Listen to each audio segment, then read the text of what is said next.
So இன்னைக்கு வந்து பார்த்தீங்கன்னா ரொம்ப ஒரு ஸ்பெஷலான வீடியோ தான். குக் வித் லவ் அப்படின்னு சொல்லி சீரீஸ் வந்து நாங்கள் ஆரம்பிச்சிருக்கோம்.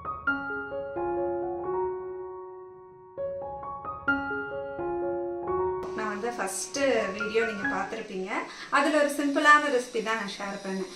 ஸோ இது வந்து கொஞ்சம் ஒரு 10 பேருக்கு 10 to ஒரு 15 பேருக்கு நான் இன்னைக்கு சமைக்கிறேன். ஆர்டர் எடுத்திருக்கீங்களா அப்படின்னு நீங்கள் கேட்டால் ஆர்டர்லாம் இல்லை. இது வந்து என்னோட ஹஸ்பண்டோட ஆஃபீஸில் பாட்லக்காக நான் சமைக்கிறேன். ஸோ ஆர்டர் எடுத்து பண்ணணும் அப்படிங்கிற ஒரு ஆசை இருக்குது தான். இன் ஃபியூச்சரில் அந்த மாதிரி ஏதாவது ஒரு ஐடியா இருந்துச்சு அப்படின்னா கண்டிப்பாக உங்களோட ஷேர் பண்ணிக்காமல் இருக்க மாட்டேன். ஸோ இன்னைக்கு வந்து குக் வித் லவ் சீரீஸில் செகண்ட் வீடியோ. நம்ம வந்து இன்னைக்கு என்ன பண்ண போகிறோம் அப்படின்னா சாம்பார் சாதம் தான். சாம்பார் சாதம்னா அது கம்ப்ளீட்டாக ஒரு 10-15 பேருக்கு செய்யும்போது பிசிபெலாபாத் நிறைய காயெல்லாம் போட்டு ஃப்ரெஷ்ஷாக வந்து மசாலா அரைச்சு அந்த மாதிரி பண்ணும்போது உங்களுக்கு இன்னும் வந்து டேஸ்ட்டு சூப்பராக இருக்கும். ஸோ நான் ஏற்கனவே ஒரு தடவை நான் ஷேர் பண்ணியிருக்கேன். அதில் நிறைய பேர் நிறைய திருத்தம் சொல்லியிருந்தீங்க, இது இப்படி பண்ணக்கூடாதுக்கா அப்படின்ட்டு. ஸோ அதெல்லாம் வந்து மைண்டில் வச்சுட்டு இன்றைக்கி வந்து நான் ஒரு ஃப்ரெஷ்ஷாக ஒரு ரெசிபி வந்து ஸ்டார்ட் பண்ண போகிறேன். அந்த மசால் வந்து அரைச்சி அதுலேருந்தே நான் உங்களுக்கு எல்லாமே காமிக்கிறேன். இப்போ காய்கறி எல்லாமே நாங்கள் நறுக்கி வச்சுட்டோம். ஸோ அதெல்லாம் உங்களுக்கு அப்படியே காமிச்சிடுறேன். ஸோ இதுக்கு வந்து சின்ன வெங்காயம் போட்டால் தான் டேஸ்ட்டாக இருக்கும். பெரிய வெங்காயமே சேர்க்கலை. கம்ப்ளீட்டாக நிறைய ஒரு 25-30 சின்ன வெங்காயம் இருக்கும். அப்புறமா இந்த பட்டாணி அது ஃப்ரெஷ்ஷாக அப்படியே நாங்கள் பீல் பண்ணி எடுத்துருக்கோம். அது அப்புறம் 2 பச்சை மிளகா, அது வந்து சும்மா வாசனைக்கு. இப்போ வந்து நம்ம ஃபஸ்ட்டு சாதம் பருப்பு கொஞ்சம் ஊறுறதுக்குள்ளே மசாலா அரைச்சிடலாம். அதுதான் இப்போ நான் ஃபஸ்ட்டு ஊற வைக்க போகிறேன்.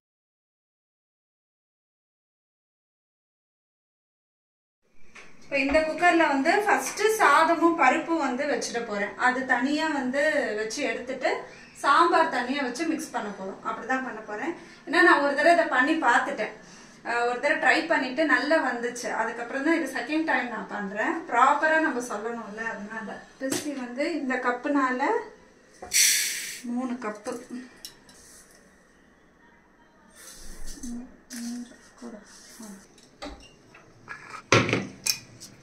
இப்போ இந்த கப்புனால 3 கப்பு நல்லா நிறைய கொஞ்சம் தாராளமாகவே போட்டிருக்கேன்.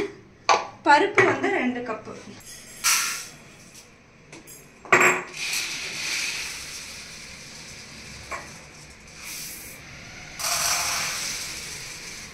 பருப்பு நிறைய போட்டோம்னா குழன்னு ஆயிடும். அதனால பருப்பு கொஞ்சம் திட்டமாக தான் சேர்த்துக்கிறேன். நல்லா வாஷ் பண்ணிக்கலாம். மஞ்சள் பொடி சேர்த்துக்கிறேன் கொஞ்சம். இது கொஞ்சம் தாராளமாகவே தண்ணி ஊற்றிக்கலாம். ஒரு 5-6 கப்பு. இது வந்து 2 டம்ளர் பிடிக்கும், 400 ml.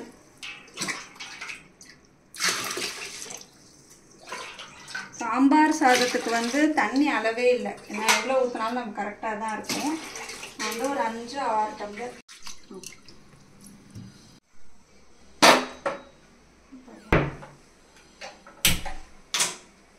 இது நல்லா கொதிச்சுட்டே இருக்கட்டும். நம்ம 1 மணி நேரத்தில் இப்போ ரெடி பண்ணி ஆகணும்.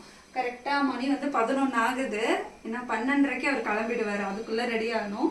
ஃபாஸ்ட்டாக ப்ரிப்பேர் பண்ணணும். அது கொஞ்சம் அது கொதிக்கட்டும். அதுக்கப்புறமா விசில் போட்டுக்கலாம். அதுக்குள்ளே வந்து மசாலா அரைக்கணும். இப்போ வந்து கொஞ்சம் கூடவே பண்ணுறோம் இல்லையா, மசாலும் ஜாஸ்தி தான் பண்ணணும். சாம்பார் பொடியே கிடையாது. சாம்பார் பொடிக்கு பதிலாக இதுதான் கம்ப்ளீட்டாக மேற்பொடின்னு சொல்லுவோம்ல. நிறைய பேர் வந்து இதை கேட்டிங்க. நான் எப்போ வைக்கும்போதும் இது வந்து எல்லாத்துக்குமே யூஸ் பண்ணிக்கலாம், கறிப்பொடி மாதிரி. ஸோ இந்த கப்புனாலேயே 2 கப்பு தனியாக சேர்த்துருக்கேன். 2 கப்பு தனியானா 1 கப்பு வந்து கடலைப்பருப்பு. கடலைப்பருப்பு சேர்த்தா கொஞ்சம் கெட்டித்தன்மை கொடுக்கும், நல்லா இருக்கும். இது சாம்பார் பொடிக்கு பதிலாக இதுதான் கம்ப்ளீட்டாக போட போகிறோம். அதனால கொஞ்சம் காரம் எல்லாம் கொஞ்சம் தூக்கலாகவே போகும். 2 கப்பு தனியானா 1 கப்பு கடலைப்பருப்பு.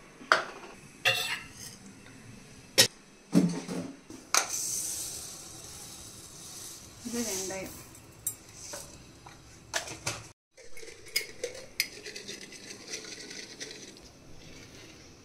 மிளகா பார்த்தீங்கன்னா ஒரு கைப்பிடி அப்படியே போடுறேன். இது வந்து ஒரு 15-16 மிளகா இருக்கும், கரெக்டாக இருக்கும். அப்படியே வறுத்துக்கலாம். இப்போ நான் வறுத்து அரைக்கிறது எல்லாமே மொத்தமாக சாம்பார் சாத்துக்கு கிடையாது. இதுலேருந்து ஒரு 5-6 டேபிள் ஸ்பூன் நம்ம எடுத்து போட்டுட்டு மீதம் இருக்கிறத நான் ஃப்ரிட்ஜில் வந்து ஸ்டோர் பண்ணிப்பேன். அப்புறமா தேவைப்பட்டுச்சுன்னா யூஸ் பண்ணிக்கலாம். கொஞ்சமாக எண்ணெய் விட்டுருக்கேன். நல்லா வந்து வாசனை வர அளவுக்கு நம்ம வறுத்துக்கலாம். இதில் கொஞ்சமாக மிளகு,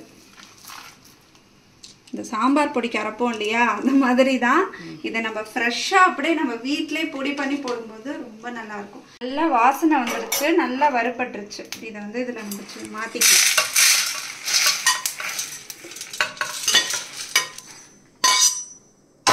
தேங்காய் வந்து ஒரு அரை கப்பு அப்படியே சில்லு சில்லாக போட்டிருக்கேன்.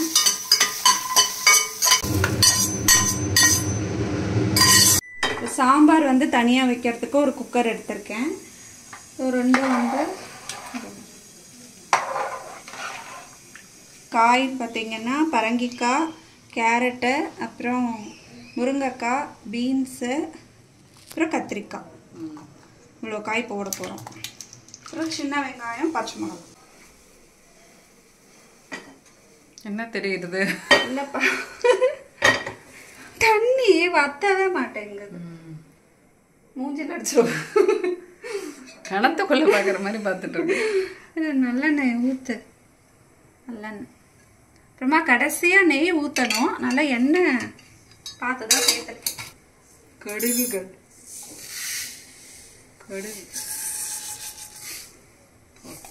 இது வந்து வேம்பு சாய் 2 பேரும் சேர்ந்து நவராத்திரிக்கு கொடுத்தாங்க. இது மாதிரி இன்னொரு பெரிய இது, அதில் வந்து புதினா அதெல்லாம் வச்சா நல்லா ஃப்ரெஷ்ஷாக இருக்குது. இதை வச்சே ஒரு வாரம் மேலே. ஒரு கிளிப்பு மட்டும் திரும்ப ஏன் இப்படி தூக்கிட்டு இருக்கு என்னவோ தெரியல. ஒரு வாரம் ஆச்சு. அப்புறம் கிளாஸ்ல ஸ்டோர் பண்ணி வச்சா ரொம்ப நல்லா இருக்கு. ட்ரை பண்ணி பாருங்க. பிளாஸ்டிக்கை விட கிளாஸ்ல ட்ரை பண்ணி பாருங்க. வெந்தயம்,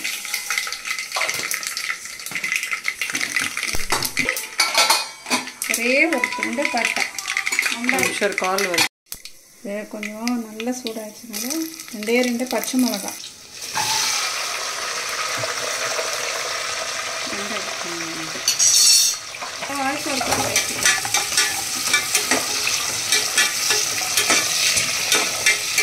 நல்லா கொதிச்சிடுச்சு.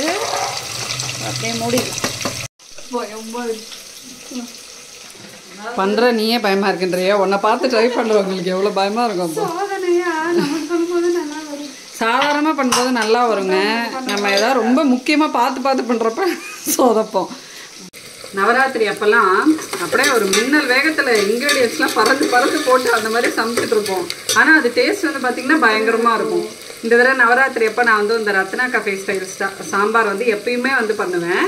பட் இந்த தடவை வந்து பார்த்தீங்கன்னா கடன்னு காய் ஒரு பக்கம் இது பண்ண, பருப்பு ஒரு பக்கம் வேக வச்சு அது எப்படி வரும், நடுவில் தேங்காய்லாம் மறந்து போயிட்டேன். அப்புறம் தேங்காய் தனியாக அரைச்சி ஊற்றி பரன்னு என்னமோ பண்ண, உப்பு கூட டேஸ்ட் பண்ணல. ஏன்னா நாங்கள் நவராத்திரி எப்போ வெங்காயம் சாப்பிட மாட்டோம் அப்படின்ட்டு. பட் அதை வந்து சாப்பிட்டு பார்த்துட்டு நிக்கில் சொன்னால், நீ பண்ணதுலேயே அது பெஸ்ட்டு சாம்பார் இதுதான், நீ மற்ற நாள்லாம் பண்ணும்போது ஒரு டேஸ்ட்டாகவே வரும் அப்படின்னு. பசங்களுக்கு பிடிக்குதுன்னா வெங்காயம் இல்லாமல் இல்லை, நான் வெங்காயம் சாப்பிட மாட்டேன். ஆனால் நான் டேஸ்ட் பண்ணல. ஸோ டேஸ்ட் பண்ணாமலே நான் அதை வந்து பண்ணேன் நான்.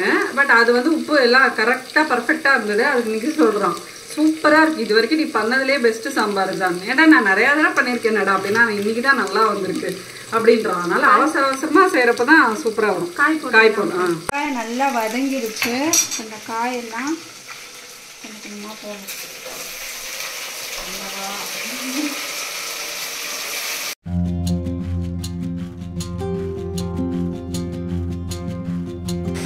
தக்காளியை மிக்ஸ் பண்ணிட்டோம்.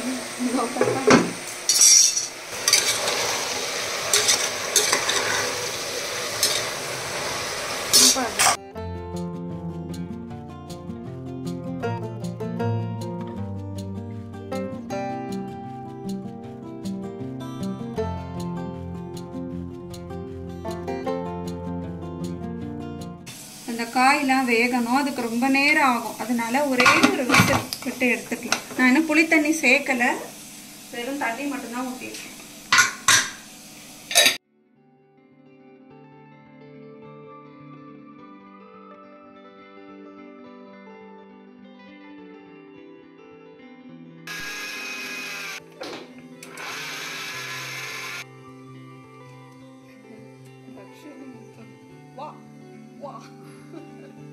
எதுக்கு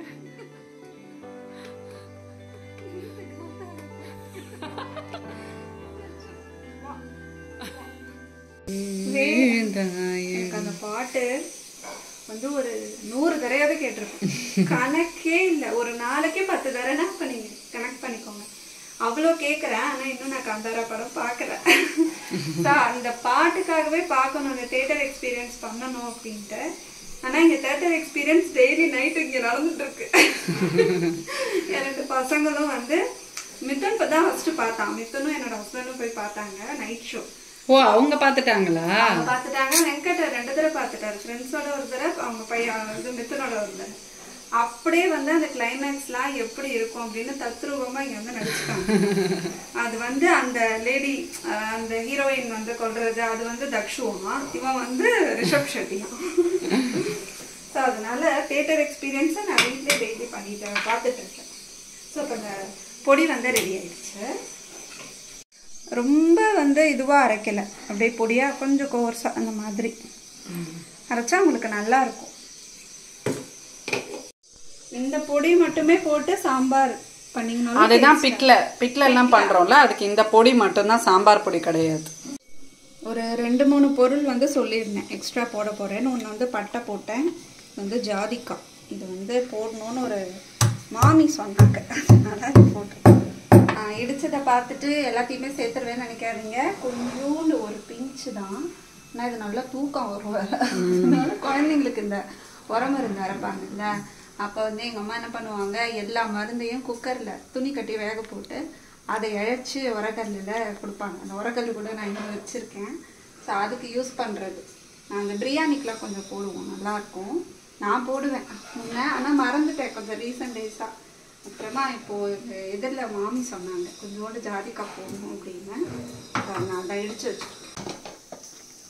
நல்லா வந்து ஒரு விசில் தான் விட்டேன், நான் ஈவனாக வெந்துடும். இப்போ இதில் வந்து நம்ம அரைச்சி பொடியாக போடலாம்.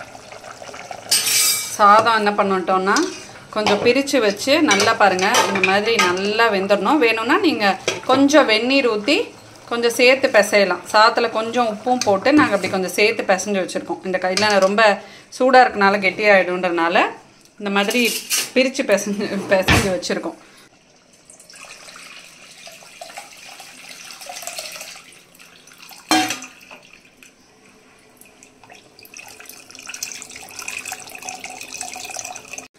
நம்ம அந்த பொடி போட்டுக்கலாம். இந்த பொடி தான் எல்லாமே. 1 2 3 4 5 போட்டிருக்கேன், 6.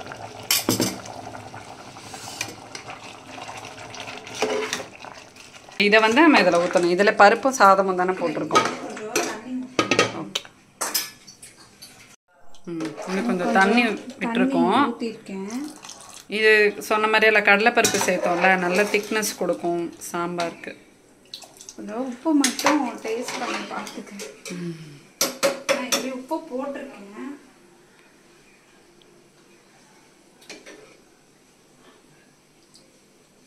இன்னும் கொஞ்சம் போடணுமா? கொஞ்சோண்டு ஜாதிக்காய், அவ்வளோதான். கொத்தமல்லி போடணும். நீ இல்லை அது கடைசியா நீ தாளிச்சு போடுவியா லாஸ்டா? எல்லாமே கடைசியா. ஒரு நிமிஷம் தலிக்கு.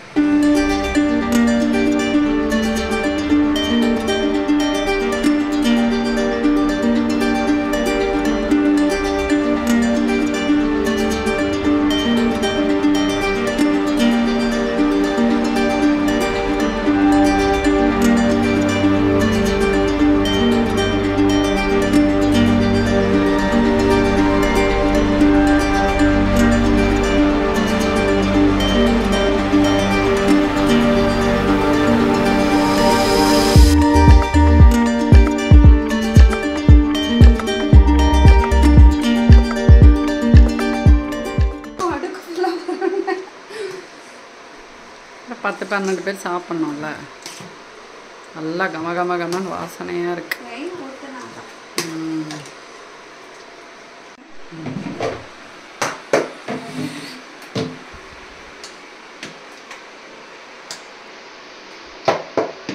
டைம் ஆயிடுச்சு.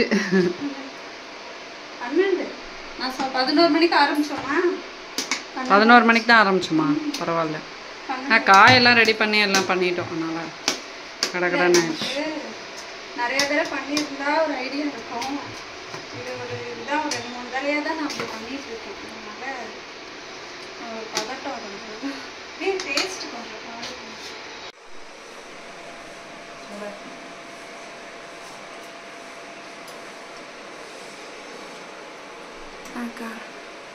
ஜோலுப்பு வேணும்னு நினைக்கிறேன்.